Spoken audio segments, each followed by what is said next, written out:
سلام كما يتوعلو كبرات تخطاتلتي فنو ايري تي في نلو مقطر 25 حدار استدالو زينا ومسنادو حيزنا قريبنا لنا زينا زقرب لكم خالد محمد برهاني بارساتكم جمر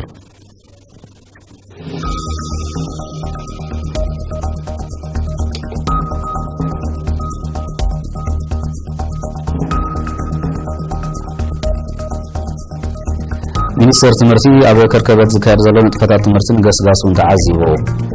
ኣዋጅ ግብሪ ኣታዊ ሕርሻን ጥሪትን ተግባራዊ ክኸውን ተራ ኩሉ ኣካል ክዓዝዝ ፃውዒት ቀሪቡ ፌስቲቫል ማሕበረኩም ኤርትራ ነበርቲ ቀጠር ይካየድ ኣሎ ኣብ ዞባ ሲናይ ብዝተኻየደ መጥቃዕቲ 235 ሰባት ተቐቲሎም ሓድሽ ፕሬዚደንት ዚምባብዌ ኢመርሰን ሚናንጋግዋ ቃለ መሓላ ፈጺሙ ኣፍረይቲ ባህርያዊ ጋዝ ሃገራት ንበይናዊ እገዳታት ኣሜሪካ ተቃዊመን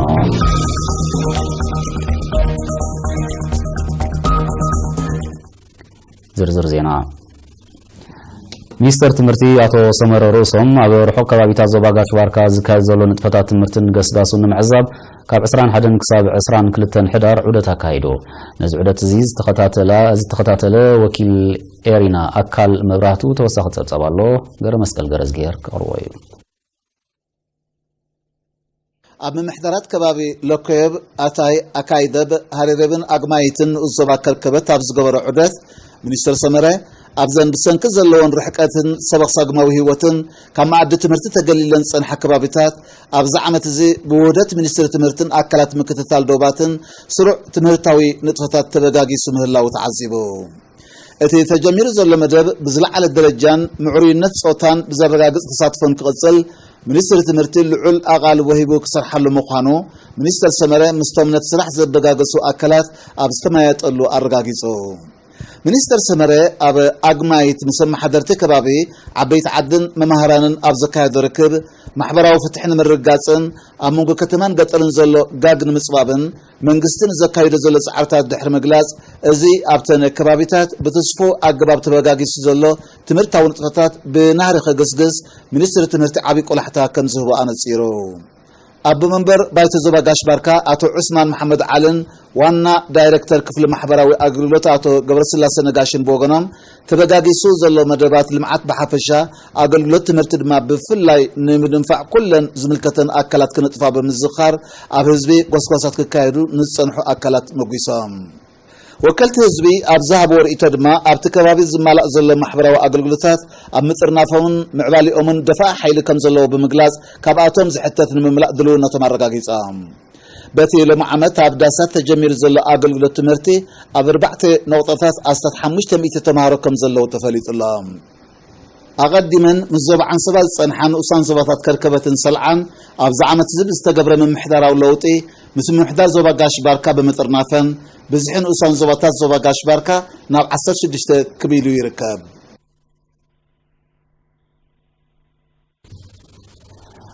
ኣዋጅ ግብሪ ኣታዊ ሕርሻ ገጠርን እንስሳ ዘቤትን ቁጥሪ 178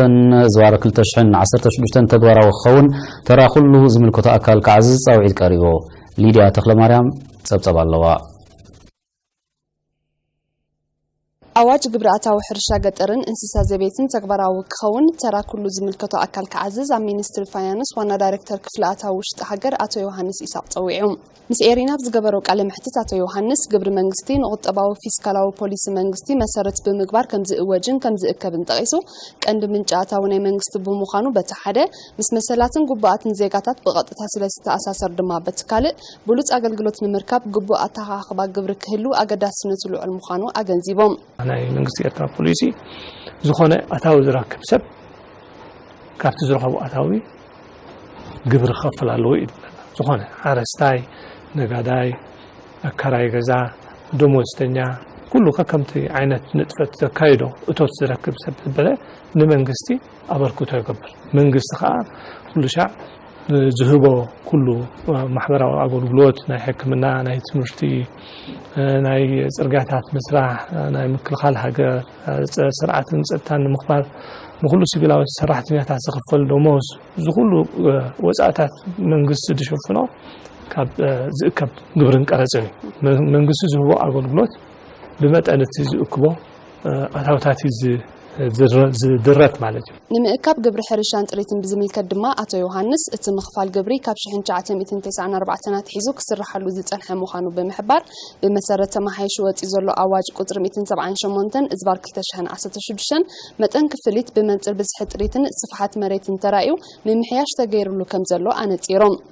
ቅድሚ ሕጂ ዝተኣከበ ገንዘብ ኣብ እዋኑ ዘይምርካብ ካብቶም ቀንዲ ብድሆታት ምጽንሑ ተቐይሱ ድማ ኣብዚ ግዜ እዚ ብህዝቢ ብዝምረጻ ሽማግለታት ከም ዝእከብ ተገይሩ ከም ዘሎ እዚ ዝተመርጸሉ ከዓ እቲ ናይ ምኽፋል ግዴታ ኣብ ኩለን ዓድታት ንዝርከቡ ሓረስቶት ስለ ዝምልከት እቶም ብነፍሲ ወከፍ ንኡዞባ ዝተወከሉ ሽማግለታት ድማ ኣብ ዓድታት ስለ ዘለዉ ብመንገዶም ክኸውን ከም ተመርጸ ብምሕባር ንጽፉፍን ስሉጥን ኣገልግሎት ነቶም ሽማግለታት ስልጠናታትን ኣስተምህሮታትን ከም ዝወሃቦም ኣረዲዮም እቲ ዝቐለለ ኣገባብ ነዚ ፍሉጥ ግብሪ ኣብቲ ዓዲ ከዓ ሽማግለ ኣብ ማሕዳር ዓዲ ኣሎ ክልተ ከዓ ካብ ዓዲ ዝምረፁ ሽማግለታት ብመንገዲ እቲ ኣማሓደርቲ ንኡሳን ዞባታት ብመንገዲ ምሕዳር ንኡሳን ዞባታት ተማእኪሉ ይድኸይ እዚኦም ሽማግለታት ሕጂ እቲ ዓዲ ዘለዉ ኩሎም ሓረስቶት ይፈልጥዎም እዮም ስለዚ እታ መሬት ጤሳ መሬት ንሕርሻ ዝተዋሃበ ፍሉጥ እዩ ጥሪት ዘለዎ ፍሉጥ እዩ ብመንገዶም ተኣኪቡ ክመጽእ እቲ ዝቐለለ ኣብ ነነሱ ከፍኑ ሶባ እንዳኸና ነቶም ሽማግለ ዓድታት ከመዮም ድእክቡ እንታይ እዮም ድምዝግቡ እንታይ ዓይነት ቅብሊት እዮም ድህቡ ኣብ ኣታዊ ውሽጢ ሃገር ክመፁ ከለዉ ከመይ ገይሮም እዮም ዝረክቡ ገንዘብ እዚ ዝብል ብሓባር ኣስተምህሮ ንምሃብ ሓፂር ንሶም ኣይወስድን እዩ እቲ ኣዋጅ ኣስተምህሮ ንምሃብ ምናልባሽ 2 ወይ 3 መዓልቲ ተወሰደ ስለዚ ብውዱብ ዓይነት ምግባሩ كم زاد اللي قام جبنا لنا لازم نفسه كف أب نفسه كف زوا أستمرت كلمة يبين. أب تحدش أول سفيرو كم زلوا بوجود لا يخون بولكي أب حرشة ولا معزنة فون حدا هكتار كسام 250 نافة نزون نوانت ريتكا نجمل 100 نافة نلام بعراي فرسن بقلن نفسه كفهم 5 نافة نأرجع سان 5 نافة نتقلب قدما 13 نافة أب عمت كم زغفلو الزجن نزت أبو كم زي ملكتب المبرح أب كلن زواتات كسر حلو كم زي جمرة أبريهم. أب مينستري فاينانس وانا دايركتور كفل أتاو وشت هاجر أتو يوحنس يساق موداتا قبل ما نقصت زي مخفال بحجز حتى تجبن مخانو بمجلات أبز حلفة عمتات أم إكاب قبري استرأت أجمات بجبو بمليلاي نمتعي اتبوجن كفلت زنبرة دخمتات بجوز قاسات نملايو بوجن كفل أتاو وشت هاجر نزرع مدنوجيات من مليلا سندما نمفتحوا بعتب تتحيزو يسرح له كم زلوا أرديوم تناي مخفال بحري ጽቡቕ ይደሎ ጽቡቕ ክግለጽ ይከኣል ግን ከምዚ خلق ሙሉ ኩሉ ሰብ ሙዙዝዩ ኩሉ ሰብ ብግቡእ ይድኸይድ ማለት ኣይኮነን ካብዚ ብዙሓት ኣለው ካብ ግብሪ ንምህዳም ዝፍትኑ ኣብቲ ቁርብነት ኣብ ክፍላታ ውሽጢ ሃገር ኣብ ኩሉ ዞባታት ኣብ ዞባ ማእከል ኣብ 5 ቤት ጽሕፈት ኣብ ዞባ ደቡብ ኣብ ኩለን ዳርጋ ኣብ ኩለን ንኡሳን ዞባታት ብዘይካብ ሓንቲ ኣብ ጋሽ ባርካ ኣብ መብዛሕትአን ንኡሳን ዞባታት ኣብ ዓንሰባ ሰሜናዊ ቀይሕ ባሕሪ ደቡባዊ ቀይሕ ባሕሪ ዘርጋሕና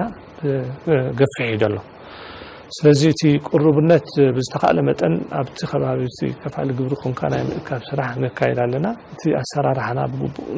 በቢግዜ እንዳገምገምና ንምምሕያሹ ንሰርሕ ኣለና እዚ ማለት ሙሉ ወራ ይኹን ኣብ ዞባ ማእከል ማለት እዩ ዋላ ኣብ ካልእ ዞባታት ነቲ ከፍል ዝመጽ ኣብ ምእንጋድ ብድሆታት ኣለና ነዚ ግን ብዝግበር ጻዕታት እንዳሰገርና ይኹን ንኸይድ ሙሉ እምነት ኣለና فيستيفال محوركم إيرتراويان نبرتي قطر كاب 23 حدار جميرو أب كتما الدوحة بدمق معرقي كايدالون እቲ ፌስቲቫል ብርክት ዝበሉ ኤርትራውያን ነበርቲ ቀጠር ከምኡውን ሰበስልጣን ሚኒስትሪ ጉዳያት ወጻኢ ቀጠርን ኣብቲ ሃገር ዝመደበሮም ዲፕሎማስያኛታት ዝተፈላለያ ሃገራት ኣብ ዝተረኽብሉ ኣምባሳደር ኤርትራ ኣብ ቀጠር ኣቶ ዓሊ ኢብራሂም ይኸፊትዎም ብመሰረቲ ካብቲ ቦታ ዝበፅሐና ሓበሬታ ኣብቲ ፌስቲቫል ንባህላዊ ብዙሕነት ህዝቢ ኤርትራ ዘንጸባርቑ ምርኢት ቁሸት ዞባታት ኢደ ጥበባዊ ስራሓት ሙዚቃን ትልኢትን ዘጠቓለለ ባህላዊ መሰናድኦታት ስእላዊ ምርኢት ሰሚናር ኣብ ህሉ ኩነታት ሃገርን መንነቶም ከምኡውን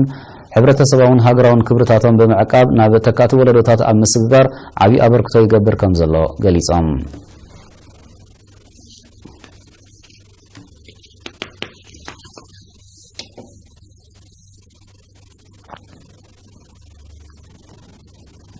ነበርቲ ንዞባታት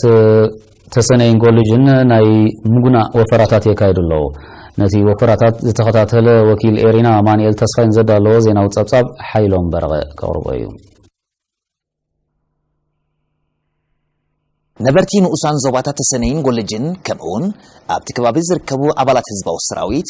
بكوربوريشن تريتن زرعتن إيرترا أبكتاي كباب حجر أبزل معزل الحرشة ناي مغن أو فراتات أكايدوم حلفت حرشة من إسي أحمد دين الأمين نيرين أبزهاب حبريتا لما عمت أستات 3,200 هكتار مشلا بلتوغن سمسمن كمزلمعه أبتكبابي بزوق عد حنز خونا متأن زناب دما زمسجن أوتوتسك حفصو تثبيت كم زلهم بمحبار وفارو بزرقي وزلو وهدتن تجهتن أب حتصير جزية كأتو زلهم تنو عمنات قليتهم كل حزبي عبي أسات خوي نيرو معلتا وندا فرق صحيح سهيو مالتي درو ليتين معلتين داو قايبله حزب سراويت يهون سراويت نايب حكي تامراوي سراحي ودسرحو زلهم مخنياتو تابعكايو يحقوسكايو مورالهم تسفهم أسارحهم كتروح لها مرة هتابع جيبوا مسرحة نبحك إزيسي أوروب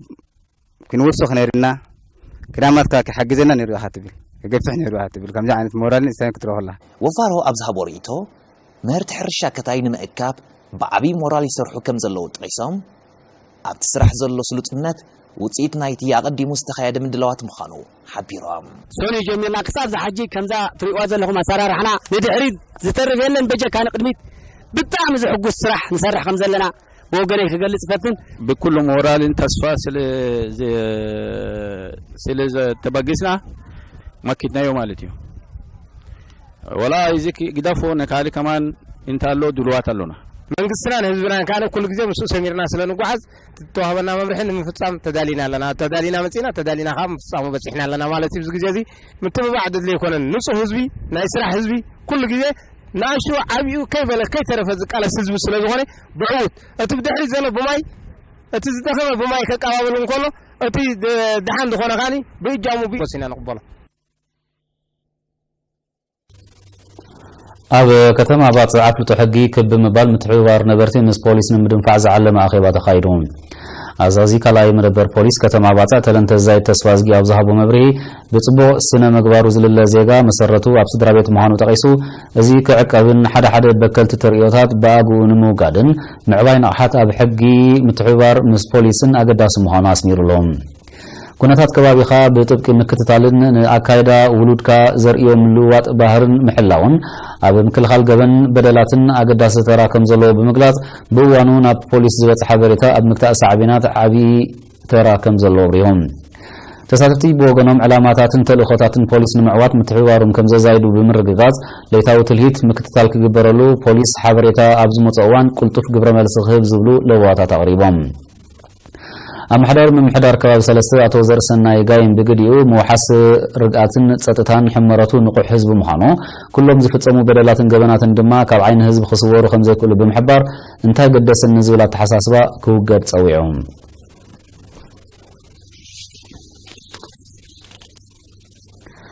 أبو كتما خارن 56 دقيقة نسيو زركبهم 232 منسيات باستفلالية عودتات مياسلتينهم እቶም ንሰለስተ ኣዋርሕ ብዓውደታት ደረቕን ተንቀሳቓስን ስእሊ ጽገና ኮምፒተር ቪድዮ ኤዲቲንግ ምትካል ሶላር ስነ-ጽባቐ ጸጉሪ ርእስን ካልእን ዝሰልጠኑ መንእስያት ትምህርቶም ዛዚሞም ብ24 ሕዳር ተመሪቖም እቲ ስልጠና መቐፀልታ ናይቲ ዓቕምታት መንእስያት ንምጉልባት በብእዋኑ ክወሃብ ዝጸንሐ ስልጠናታት ምዃኑ ሓላፊ ሃማመተ ዞባ ዓንሰባ መንእሰይ ኣዛዚ በረኸት ገሊጹ እዚ ከምዚ ኢሉ እንከሎ ኣብ ዞባ ዓብተ ክለዛን ተመሳሳሊ ስልጠና ዝቐሰማ 42 ደቂ ኣንስትዮ ብ23 ሕዳር ተመሪቐን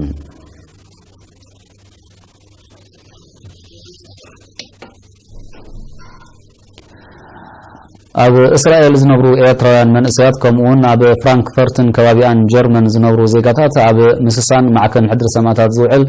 أستاد 13,000 كمون 3,800 إيرو بركيتهم بمسرد كاب إسرائيل زوات حنا حبريتا 18 منأسيات 18 سدرا سوات نملاي بزوصد وتبقصو نفس وكفهم $720 وفيهم فتصامي قدات إمباسي إيرترا بإسرائيل أتو سولومن كنف أبتا قاطامي أبزوس معقال أبزن زحلف أوارح بمحبر فنوت ازتودبو من أسيات 220 سدرا سوات نايمن باي حلفنات كان زوس دو تقيسو أزينا حج دما ناتو مغزلتاهم زخونا أرديوم زي كازي إيرتراويان تغماتو فرانكفورتن كبابيان جرمن هاقراوش ماقل إيرتراويان نايتا ختم أبزودبو ناي زخر سماعتات مدب زبركتو 3,800 يورو أبي حساب معكن حدر سماعتات أتاو غيرهم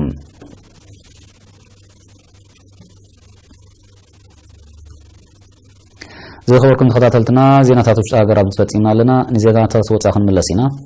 سنة نحوم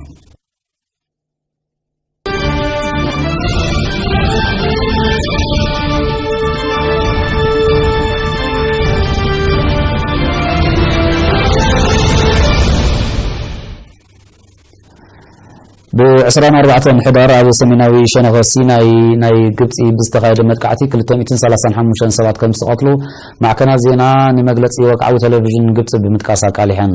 بزي مسجد استغاية مدقعتي بومبن فوكس براتن هسيات زركبوهم لعلميتن 10 قوسيلهم بمهلاهم قصري موتات كوسخ كم زخل تأميت اللهم دهرت مدقعتي هتوت أخيبا سبسلطان تهزوع بريزيدنت عبد الفتاح السيسي ناي 3 معتات حزن أوي جلهم زي خمزيلون كلو بريزيدنت السيسي هاجرو انصار شبراوያን ከተካሄደው ንጽንሐት ቃልሲ ብዝሓየለ መልክዑ ክትቅጽሎ ምዃና ገሊጾም ዛጊትነት መጥቃዕቲ ሓላፍነት ዝወሰደ ኣካል እኳ እንተዘየለ እዚ ዕጡቃት ከባቢ ምትሓሓዝ ዘለዎም ኣባላት ግብረ ሽበራዊ ጉጅለ ዳዓሽ ክኾኑ ከም ዝኽእሉ ግምት ኣለዎም ኣብ ዞባ ሲናይ ብዘሎ ፀጥታዊ ስጋት ካብ 2014 ንድሓር ህፁፅ ናይ ሓደ እዋን ድንጋገ ተኣውጁ እኳ እንተሎ ብተደጋጋሚ ብዝካየድ መጥቃዕታት ህይወት ብዙሓት ሰባት ከም ዝጠፍእ ፀብፀባት የረድኡ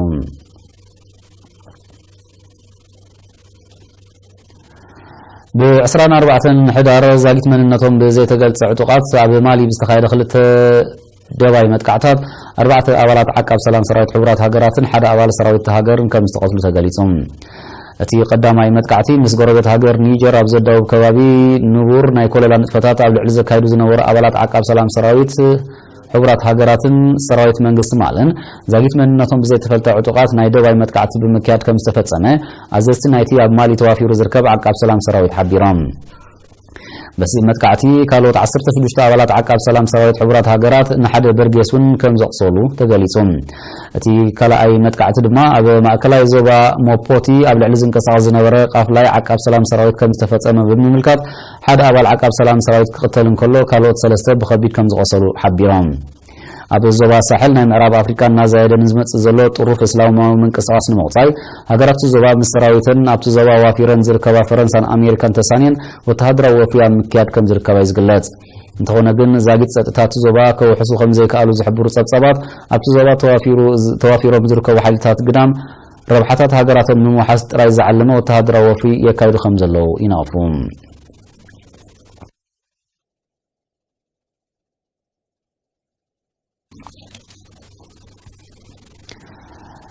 مختل بريزيدنت زيمبابوي كوينو كعيز صنح إمرسن منانغوا بريزيدنت هاجر بمخان ب24 حدار اب كتما هرار اب استخايد سنه سرعت قال محلا فصيمم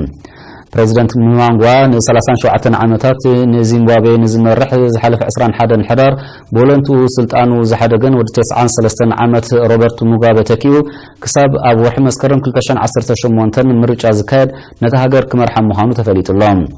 እቲ ሓድሽ ፕሬዝደንት ኣብዚ ሙጋበ ዘይተረኽበሉ ስነ ስርዓት ኣብ ዘስምዖ መደረ ተሃሲስ ዘሎ ቁጠባ ሃገሩ ክበራበር ዕድላት ሽቕለት ክፍጠርን ጸጥታ ክወሓስን ምዃኑ ሓቢሩ ይኹን እምበር ወዲ 71 ዓመት ፕሬዝደንት ሚናንግዋ ኣብ ሓፂር ግዜ ቁጠባ ሃገሩ ንምብርባር ጉድሆ ክኾኖ ከም ዝኽእል ክኢላታት ተዓውዲ ይእምቱ بريزيدنت إمرسن مس روبرت موغابي صبوغ زمدنا كم صنحو انتهونا جن أبي مجمريا نايز ورحي أب مونغوم دحرز تفترة من فحفح كمزنتو تأليو كابت هاجر واتي مصنحو زفلاتيوم زي خمزيلين كلون بريزيدنت منانغاغوا زدقفو أشحات بأشحات زغطور زيقاتات زيمبابوي أبي قدناتات كتما هرار بموتا حاقوسم كقلصو ويلو معلوم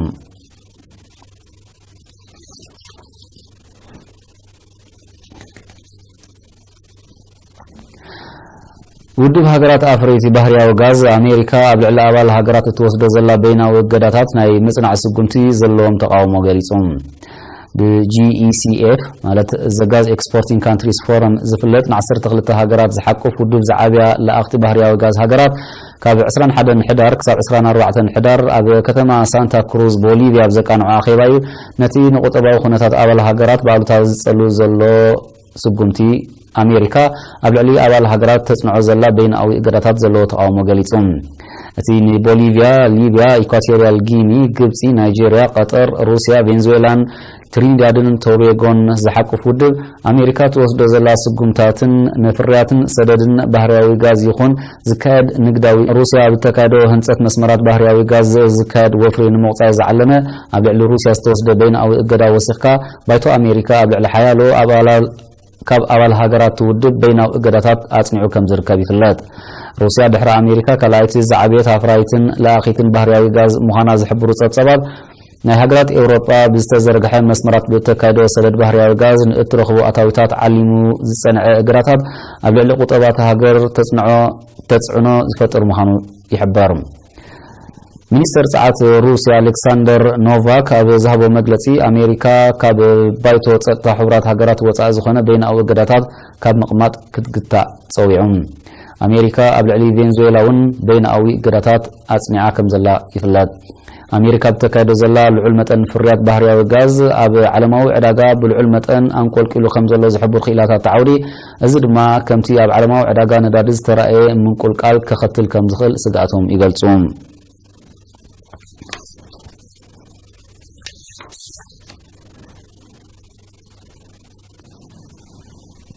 ተቃወምቲ ጉጅለታት ሶርያ ዝመጽእ ሰሙን ኣብ ከተማ ጄኔቫ ስዊዘርላንድ ኣብ ዝካየድ ዝርርብ ሰላም ወካል ጉጅለ ንምልኣኽ ተሰማሚዖም እቲ ጉጅለ ተቃወምቲ ጉጅለታት ብኣይላይነት ስዑድ ዓረብ ኣብ ከተማ ሪያድ ከካይዶ ኣብ ዝቐነዩ ዝርርብ ተበጺሖም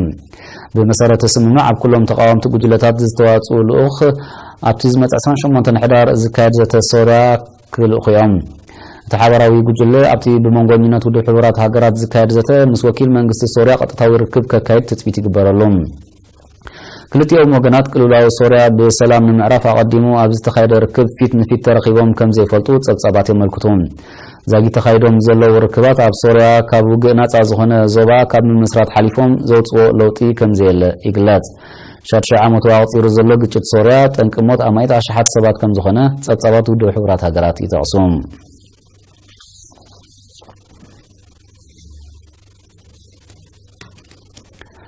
ب24 حدار ኣብ ህብብቲ መስሕብ በጻሕቲ ዝኾነት ከተማ ባቱሚ ጆርጅያ ኣብ ዝርከብ ሆቴል ብዘጋጠመ ሓደጋ ባርዕ ብውሕዱ 12 ሰባት ከም ዝሞቱ ተገሊጹ ግዳያት ናይቲ ኣብ በዓላት 22 ደርቢ ሆቴል ዘጋጠመ ባርዕ በቲ ሓደጋ ብዝሰዓበ ዒግታ ትኪ ተዓብሊኾም ህይወቶም ከም ዝሰኣኑ ሰብ መዚ ጥዕና ጆርጅያ ሓቢሮም በቲ ሓደጋ ካልኦት 10 ከም ዝቆሰሉ ተገሊጹ ዛጊት ምጠንቅጥ ሓደጋ ዘነጽር ዝወፀ መግለጺ እኳ እንተዘየለ ብኤሌክትሪካዊ ብልሽት ዝሰዓበ ክኸውን ከም ዝኽእል ግን ግምታት ኣለዎም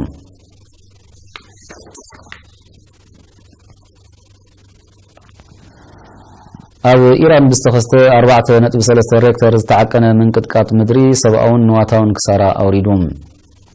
በዚ ب24 حدار ኣብ ምዕራባዊ ሸነኽቲ ሃገር ዘጋጠመ ሓደጋ ብውሕዱ 27 ሰባት ከም ዝቆሰሉን ብርክት ዝበለ ኣባይቲ ከም ዝዓነወን ሰብ መዚ ኢራን ሓቢሮም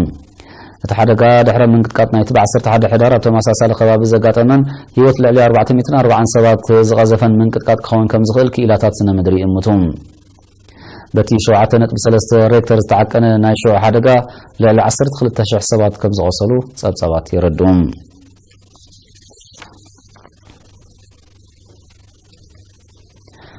ናይ ሞዳታ ዜና ኣብ ምርምር ጠፈር ተዛማዲ ጽቡቕ ገዝጋዝ ተመዝግብ ዘላ ቻይና ኣብ 2020 ናብ ማርስ መጽናዕቲ ንምክያድ ወጢና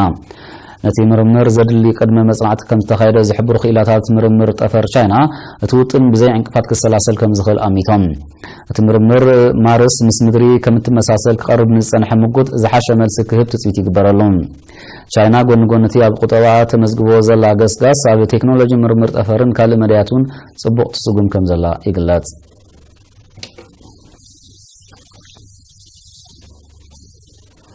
ዝኸበርኩም ተኸታተልትና ሓፈሻዊ ዜና ብዝተፈጺሙሎ ድሓኑ ኣለዉ